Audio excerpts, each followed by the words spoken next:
नमस्कार, राज्यों की जंग में आपका स्वागत है। मैं हूं अखिलेश शर्मा। जम्मू कश्मीर में किसकी सरकार बनेगी, इस सवाल का जवाब कल मिल जाएगा जब वोटों की गिनती होगी। लेकिन उससे पहले जो एग्जिट पोल आए हैं उनसे किसी भी एक दल या गठबंधन को बहुमत मिलता नहीं दिख रहा है। एनडीटीवी पोल ऑफ पोल्स के मुताबिक कांग्रेस और एनसी के गठबंधन को राज्य की 90 में से 42 सीटें मिलने की संभावना जताई जा रही है।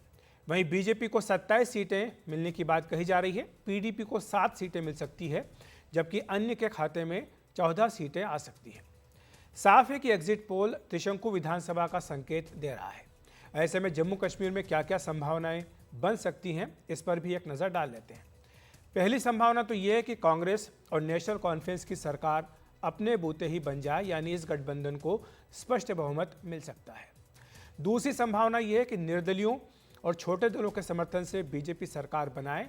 ये तभी हो पाएगा जब बीजेपी सबसे बड़े दल के तौर पर उभर कर सामने आती है। जम्मू कश्मीर बीजेपी के अध्यक्ष रविंद्र रैना ये दावा भी कर रहे हैं कि सरकार बीजेपी के नेतृत्व में बनेगी। जब जम्मू कश्मीर में वोटों की गिनती होगी, मुझे विश्वास है कि भारतीय जनता पार्टी की शानदार जीत होगी। तीसरी संभावना यह है कि कांग्रेस और नेशनल कॉन्फ्रेंस आगे रहे, लेकिन वो बहुमत से पीछे रह जाए।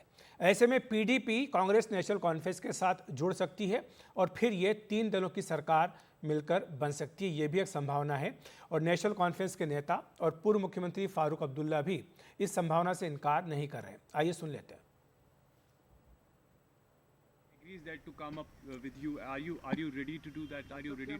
Why not? What is wrong with it? We can be rivals in elections, but if the aim is the same, that we want the good of the people of Jammu and Kashmir, I'll have no objections, and I'm sure Congress will have no objections. ये scenario है सत्ता की चाबी 5 मनोनीत विधायकों के हाथों में जाने की। इसमें जम्मू कश्मीर का जो पूरा गेम है वो बदल सकता है, क्योंकि जम्मू कश्मीर विधानसभा में कुल सदस्यों की संख्या बढ़कर 90 से बढ़कर 95 हो जाएगी और इस तरह जो बहुमत का आंकड़ा है वो 46 से बढ़कर 48 हो जाएगा।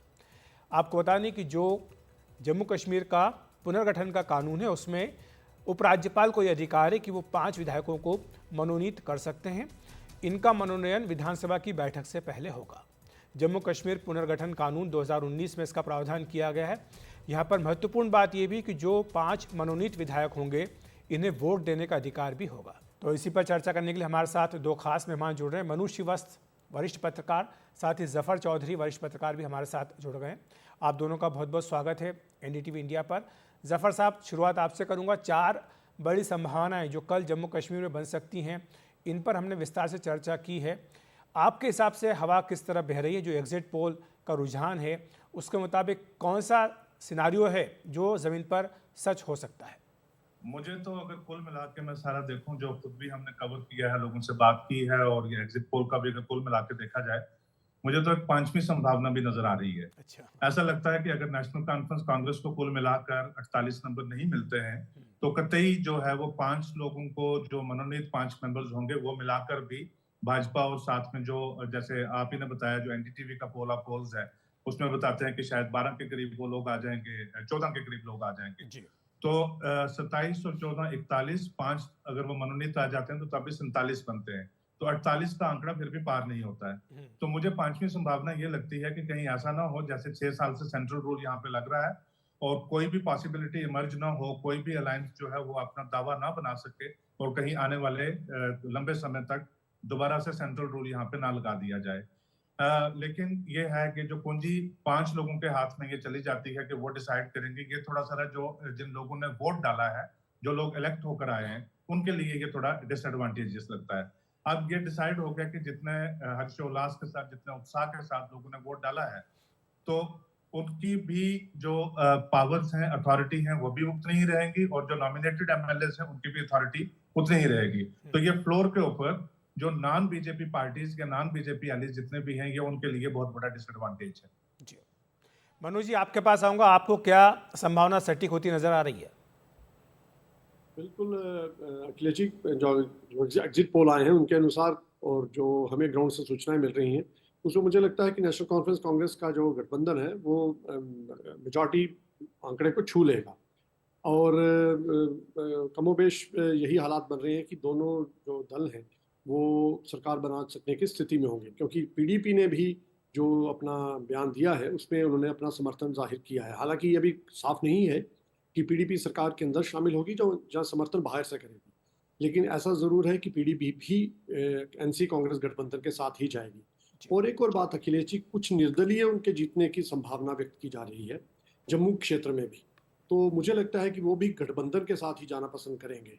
जफ़र साहब, अभी हमने ये देखा है कि उमर अब्दुल्ला काफ़ी सतर्क है, कॉशियस हैं। जब एग्जिट पोल आए तब भी वो कह रहे थे कि ये तो केवल टाइम पास है, इसको सीरियसली नहीं लेना चाहिए। आज ही जब उनके पिता तमाम तरह की टिप्पणी कर रहे थे, कह रहे थे पीडीपी के साथ तो पक्का जाएंगे ही जाएंगे, तो वो बड़े कॉशियस है, कह रहे हैं कि नहीं अभी तो परिणाम आने दीजिए। लेकिन सवाल यही है कि एनसी पीडीपी जो कि गुपकर अलायंस में साथ में थे, ऐसा क्या हो गया कि मिलकर चुनाव नहीं लड़ पाए और अब चुनाव के बाद साथ आने की बात हो रही है?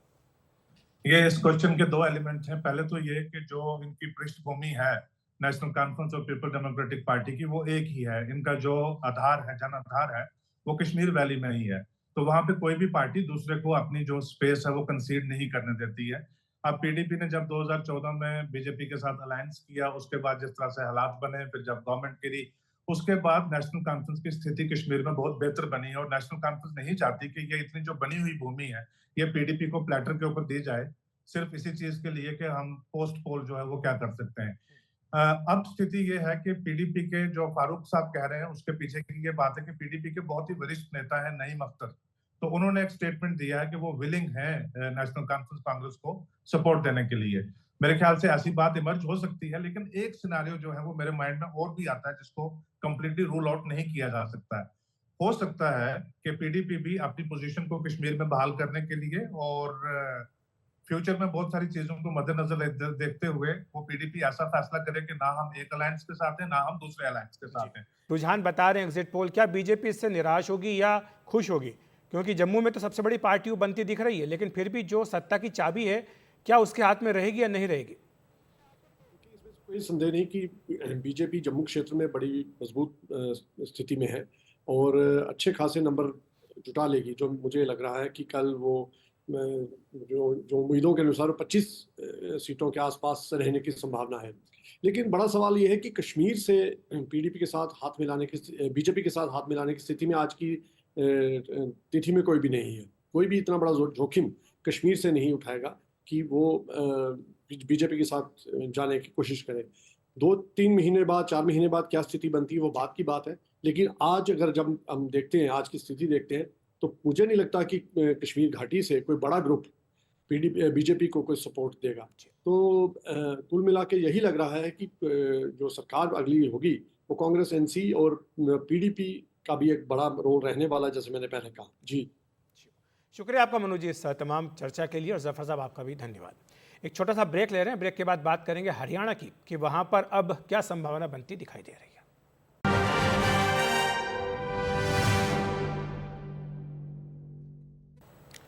अब बात कर लेते हैं हरियाणा की। हरियाणा का अगला मुख्यमंत्री कौन होगा?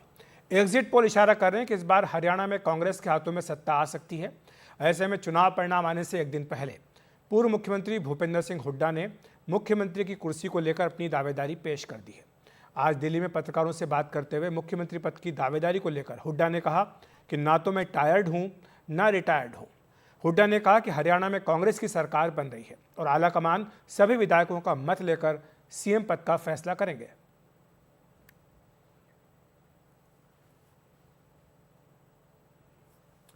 और इसी पर चर्चा करने के लिए हमारे साथ बलवंत तक्षक जुड़ रहे हैं, वरिष्ठ पत्रकार। बलवंत जी, स्वागत है आपका एनडीटीवी इंडिया पर। ये जो आज भूपेंद्र सिंह हुड्डा जी का बयान आया कि ना मैं टायर्ड हूं ना रिटायर्ड हूं, ये उनकी दावेदारी पेश करने के तौर पर देखा जाएगा? निश्चित तौर पे देखिए, 10 साल वो चीफ मिनिस्टर रह चुके हैं और हुड्डा साहब और प्रदेश कांग्रेस अध्यक्ष उदय भान की जोड़ी ने करीब 40 विधायकों और पूर्व विधायकों को चुनाव से पहले कांग्रेस में शामिल करवाया। और दक्षिण हरियाणा में पिछले 5 साल के उनके जो प्रयास थे उससे कांग्रेस को बहुत मजबूती मिली है। मैं ये मानता हूं कि हुड्डा साहब और उदय भान की जोड़ी ने कांग्रेस को सत्ता में ला दिया है। कल परिणाम आएंगे और आप देखेंगे कि कांग्रेस पूर्ण बहुमत के साथ सरकार बनाने जा रही है। ऐसे में सबसे ज्यादा जो बड़ी भूमिका है वो हुड्डा साहब की है और उनकी दावेदारी जो है उस पर भी कांग्रेस आला कमान की तरफ से मोहर लगाए जाने की उम्मीद। तो बलवंत जी, हमने सुना हुड्डा साहब कह रहे हैं कि विधायक जो है वो फैसला करेंगे, लेकिन खबरें तो ये आई थी जब टिकट बंट रहे थे कांग्रेस पार्टी के कि जो अधिकांश उम्मीदवार हैं वो हुड्डा जी के नॉमिनी है। तो ऐसे में अगर उनमें से ज़्यादा करके जीत के आएंगे तो जाहिर सी बात है वो तो हुड्डा जी का ही नाम लेंगे। निश्चित तौर पे देखिए, कुमारी शैलजा के 10 उम्मीदवारों को टिकट मिला है और कुमारी शैलजा मुख्यमंत्री पद की दावेदारी जता रही है और उनको जताना भी चाहिए। अगर आपकी महत्वाकांक्षा नहीं होगी तो पार्टी आला कमान तक आपका मैसेज कैसे पहुंचेगा। मैं ये समझता हूं कि कुमारी शैलजा के ज्यादातर उम्मीदवार जो है वो चुनाव जीतेंगे तो वो मुख्यमंत्री पद की दावेदारी रखेंगे और अगर वो पूरी नहीं होती है तो जाहिर है कि मंत्रिमंडल में उनके समर्थक विधायकों को जगह मिलेगी और हुड्डा साहब के जो समर्थक जीतेंगे वो आप और हम जानते हैं कि वो किसका नाम लेंगे। विधायक दल की बैठक में अगर फैसला होता है तो हुड्डा साहब नेता चुने जाएंगे। अगर पार्टी आला कमान के जो पर्यवेक्षक चंडीगढ़ में आते हैं तो वो भी जो रिपोर्ट देंगे उसमें ज्यादातर विधायकों का जो रुख है वो हुड्डा साहब की तरफ ही होगा मुख्यमंत्री बनाने के लिए। तो ऐसी सूरत में मेरे को तो लगता है हुड्डा साहब खुद तो कभी नहीं कहेंगे कि मैं मुख्यमंत्री बन रहा हूँ, लेकिन उनकी दावेदारी है और जो आमतौर पर कहा जाता है कि विधायक दल फैसला करेंगे, पार्टी आला कमान फैसला करेंगे, ये एक फॉर्मेलिटी है। कल रिजल्ट आने के बाद हरियाणा में हर आदमी जानता है कि कांग्रेस को बहुमत मिलता है तो हुड्डा साहब की दावेदारी सबसे ज्यादा मजबूत। बिल्कुल, लेकिन यहाँ पर दर्शकों को चेतावनी दे दें, बता दें कि हम अगर मगर की डगर पर चल रहे हैं क्योंकि हम एग्जिट पोल के रुझान के हिसाब से चर्चा कर रहे हैं। असली फैसला जो है वो कल आएगा, उसके बाद ही पता लगेगा, चर्चा होगी कि आखिर किसकी सरकार बन रही है, मुख्यमंत्री कौन हो सकता है। बहरहाल बलवंत जी, बहुत बहुत शुक्रिया आपका हमारे साथ जुड़ने के लिए, समझाने के लिए कि हरियाणा में क्या समीकरण बन सकते हैं।